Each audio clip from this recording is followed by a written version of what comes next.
Bonjour à vous qui nous suivez sur Activist TV. Bienvenue dans votre émission Entretien avec. Alors aujourd'hui, nous recevons M. Khalid Baba Damele, économiste chercheur au CRAPES, également professeur d'université. Bonjour M. Damele. Bonjour. Alors M. Damele, aujourd'hui avec vous, nous allons nous entretenir sur la zone de libre-échange. La toute première question que je m'en vais vous poser est, c'est quoi la zone de libre-échange? Une zone de libre-échange, c'est une zone au sein de laquelle un ensemble de pays se réunit, se met d'accord de supprimer, si vous voulez, les barrières tarifaires et non tarifaires, à savoir les impôts, les taxes à l'importation, mais également les restrictions à l'importation, lesquelles restrictions très généralement se résument au quota à l'importation. Donc au sein de cette zone-là, vous avez un ensemble d'économies représentées par plusieurs États qui se mettent d'accord pour justement fluidifier la circulation des marchandises au-delà de leurs frontières respectives. Alors, pourquoi la nécessité de la création d'une zone de libre-échange? Pour le continent africain. Oui, pour le continent africain. Aujourd'hui, il est simple, en fait, pour connaître la réponse à votre question.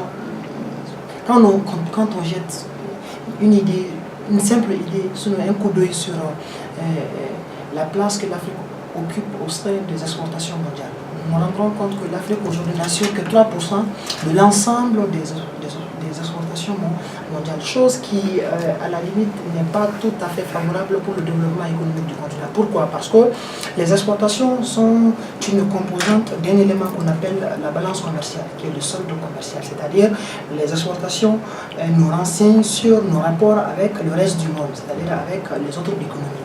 Si nous constatons qu'il y a une baisse des exportations par rapport aux importations, cela équivaut à dire que nous sommes dans une situation de déficit commercial. Ce déficit commercial-là fait que, parce que le solde commercial est un élément constitutif de la croissance, ce déficit commercial-là va baisser la croissance économique. Et comme la croissance économique est à son tour un élément constitutif du développement économique, vous en conviendrez avec moi que très simplement nous allons constater que le développement ne décolle pas. Donc aujourd'hui, il y a une nécessité parce qu'individuellement nous ne parviendrons pas. Imaginez toute l'Afrique tout entière, c'est 3% des exportations mondiales. S'il faut qu'on aille individuellement pour développer, on ne va pas y arriver. D'où la nécessité de se mettre en union pour faire face à cette force aujourd'hui qu'est la globalisation. Alors, selon vous, quelles sont les conditions de la concrétisation de cette zone? Alors, aujourd'hui, on sait que pour que cette zone puisse, si vous voulez, se concrétiser, il faut un certain nombre d'éléments en place. Notamment, il faut d'abord industrialiser nos économies. Parce qu'aujourd'hui, en Afrique, la plupart de nos économies, plutôt que d'être complémentaires, nous sommes similaires. Ce qui fait qu'il n'y a pas d'intérêt de se mettre en union, parce qu'on se met en union pour se compléter. À partir du moment où la plupart de nos pays sont des puissances exportatrices, si vous voulez, de matières premières, je ne vois pas trop l'intérêt de se mettre ensemble pour pouvoir échanger rien que de nos matières brutes qui sont semblables. Donc, il y a une nécessité, dans un premier temps, de vouloir changer la structuration, même l'appareil productif de l'économie.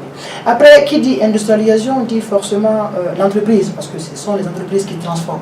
Aujourd'hui, il est plus facile de constater qu'en Afrique, il y a un écart profond, si vous voulez, entre d'une part la demande d'emploi, sur la demande de travail des entreprises et l'offre de travail opposée à cette demande de travail de la part des ménages. Donc, il convient non seulement de bien former le capital physique, c'est-à-dire l'humain, mais encore une fois, d'aligner, si vous voulez, cette formation sur le besoin des entreprises. Ça, c'est le second volet, c'est-à-dire le développement du capital humain. Mais également, il faut un troisième volet qui est le développement des infrastructures ferroviaires ou routières, mais également aéroportières. Parce que vous en conviendrez avec moi que lorsqu'on veut échanger, il faut transporter.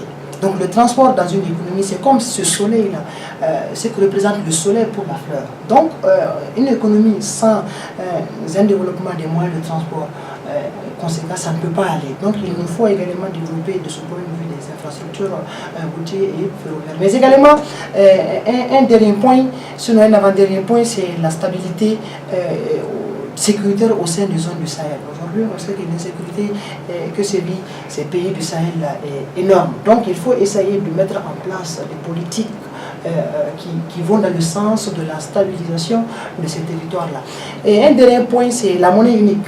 Aujourd'hui, on sait qu'il y a un projet de monnaie unique dont certaines régions devront bientôt commencer à partir de 2020 à utiliser cette monnaie unique-là. Donc, je me dis que la monnaie, c'est ce moyen d'échange-là qui nous permet d'échanger nos biens contre d'autres biens. Donc, aujourd'hui, en Afrique, il faut faire tout pour que ce projet puisse se concrétiser et créer également des institutions financières sous-régionales, mais aussi continentales, qui puissent assurer le bon fonctionnement de la stabilité, mais aussi rendre cette monnaie beaucoup plus compétitive. Mais aujourd'hui, nous savons qu'il y a un obstacle, notamment la réticence du Nigeria pour l'adhésion à cette zone. Quelles sont les raisons et quels sont vos points de vue par rapport à ça? Officiellement, les autorités nigériennes nous disent que le blocage vient de l'intérieur parce qu'ils ont un certain nombre d'opérateurs économiques qui ne sont pas d'accord avec les termes de l'échange, tels que définis actuellement. C'est clair, l'intérêt pour un opérateur économiste de participer à une union, c'est justement pour pouvoir augmenter son capital, c'est-à-dire accumuler plus de capital. Donc si cet intérêt-là n'est pas satisfait, l'opérateur puisse se sentir un peu réticent suite à l'idée de l'adhésion. Mais moi, mon avis sur ça, c'est que l'esprit de l'union sous-entend l'esprit de solidarité. Je me dis qu'aujourd'hui, si les dirigeants, selon nos autorités politiques africaines, ont senti la nécessité d'aller vers cette histoire de zone de libre-échange, c'est justement pour nous permettre d'assurer un développement économique au profit de tout le continent. Donc, le Nigeria doit fournir également un effort, faire quelques concessions, accepter certaines mesures de discrimination positive pour qu'on puisse aligner le développement économique des différents pays de la nation. Alors, nous nous acheminons vers la fin de cet entretien. Monsieur Damele, un message?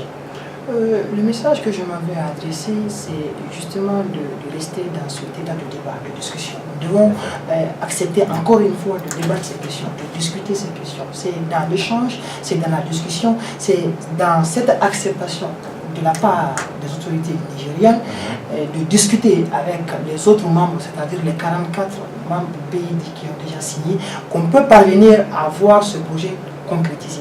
Mais pour terminer là-dessus également, comme j'aime bien le faire, il faut que le peuple s'acquiert de cette problématique-là.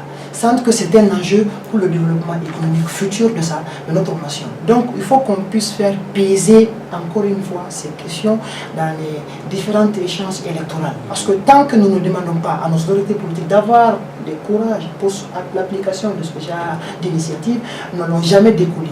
Aujourd'hui, ça ne sert à rien de dire que je ne veux pas échanger avec tel ou tel pays. Pourquoi? Parce que l'échange international est tel que ton quotidien est influencé avec. Vous et moi, par exemple, nous sommes en train d'être filmés par une caméra. La caméra, jusqu'à preuve du contraire, il n'y a pas une société malienne qui fabrique la caméra. Autrement dit, ça a été importé.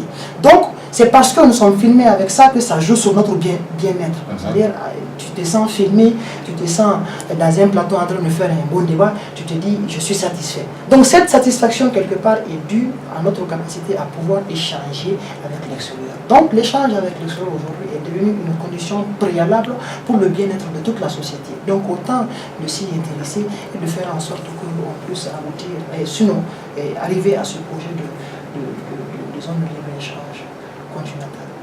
Alors, ici prend fin notre entretien du jour. Je vous le rappelle, nous étions avec M. Damele Khalid, économiste chercheur au CRAPES, et également professeur d'université. D'ici là, prenez soin de vous. À très bientôt sur la toile. Je vous remercie.